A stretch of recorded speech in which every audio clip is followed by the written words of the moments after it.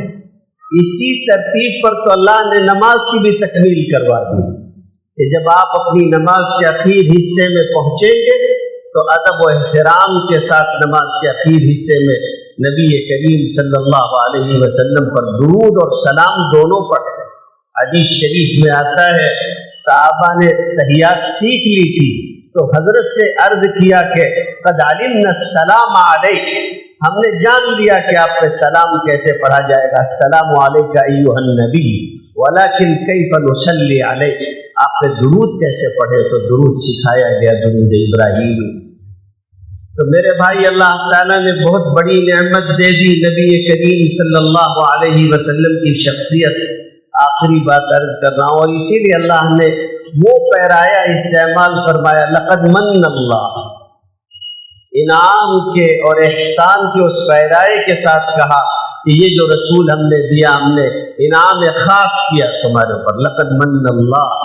تو محبوب خدا کا ملنا یہ بہت بڑی بات ہے، اس کا اظہار اس جہت سے بھی ہونا چاہیے۔ اور کسی کہنے والے نے تو اس سے کہہ ہی دیا اور پیاری بات کہی، اس نے کہا کہ اپنا معیار زمانے سے الگ رکھتے ہیں، اپنا معیار زمانے سے جدا رکھتے ہیں، اپنا معیار زمانے سے جدا رکھتے ہیں، ہم تو محبوب بھی محبوب خدا رکھتے ہیں، ہم تو محبوب بھی محبوب خدا رکھتے ہیں۔ تو اس کا اظہار ہونا چاہیے میرے بھائی۔ یہ جو سلسلہ ہے اللہ اس کو دوام بخشے۔ اور 12:08 ہو گیا، تو اس لیے میں اپنی بات اسی پہ سمیٹتا ہوں۔ اللہ تعالیٰ اس مسابقے کی برکات کو ہم سب کے لیے اور پورے شہر کے لیے عام فرمائے، اور اس مسابقے کو اپنے یہاں مقبولیت تام عطا فرمائے۔ وآخر دعوانا الحمد للہ رب العالمین۔